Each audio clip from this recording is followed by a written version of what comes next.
Sabi ko naman sa'yo, ibibigay ko sa'yo ang mundo. Kaya, mahal kahit ano at ilang trabaho pa, papasukin ko. Iindahin ko ang pagod at puyat, gumaling ka lang sa karamdaman mo.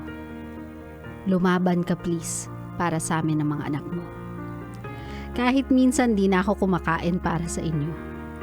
Makita ko lang kayong busog, bumabalik na yung lakas ko.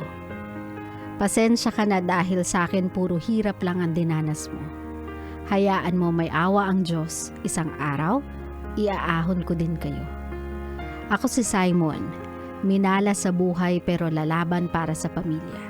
At ito, ang aking biyaheng selfless.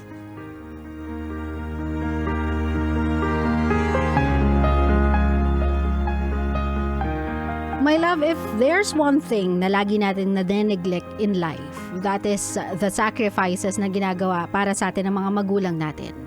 Tayong mga anak, we feel like dapat lang. Kasi binuhay tayo ng mga magulang natin, di natin ginusto, pero nilagay nila tayo sa earth. So might as well buhayin nila tayo. My love, that is the kind of mentality na kinakarma balang araw. You have to look at your parents' eyes. Look at their hands.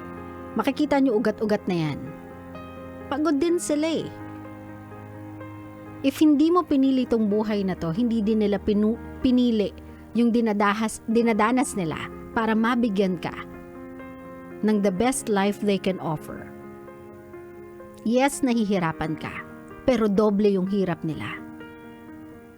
Yes, sinusubok ka, pero araw-araw. Parang dinidrill yung utak nila, maibigay lang sa'yo lahat ng pangangailangan mo.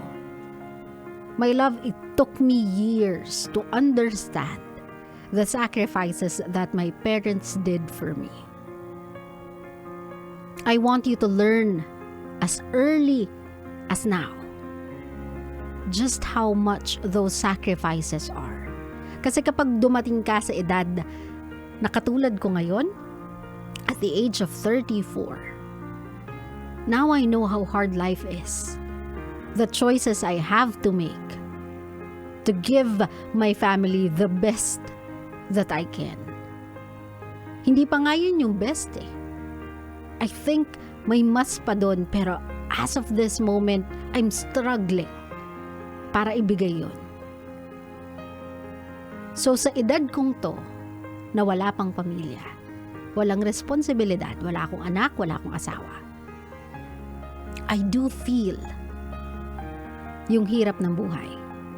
What more pa sa mga magulang natin na merong nakasalalay sa kanila. They have responsibilities they can't say no to. Hindi nila pwedeng sabihin na ngayong araw na to ayoko ng responsibilidad. Ngayong araw na to magpapahinga ako. Ngayong araw na to wala akong ikikilos. They cannot do that. They don't have that option. Why?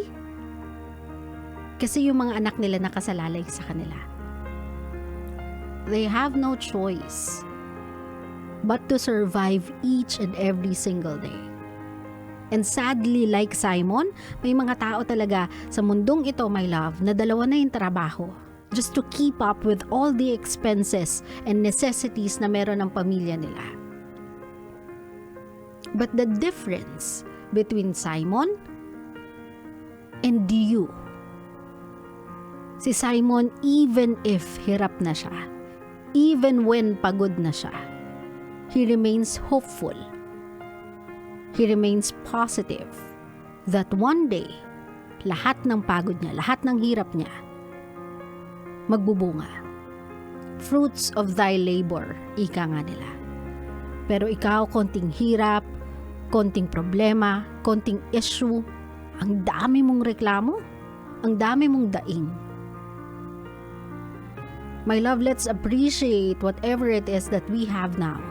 Sabi ko nga sa inyo eh, yung katiting, yung kakaunti na meron ka, that's a lot for those people na walang-wala.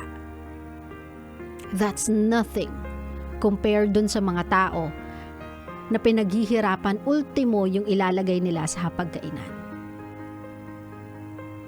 I know yung philosophy or yung pagka-pilosopo ng iilan na sasabihin, kahit naman kainin ko to, kahit naman ma-appreciate ko to, hindi malalagyan ng pagkain yung hapagkainan nila. I know that, my love.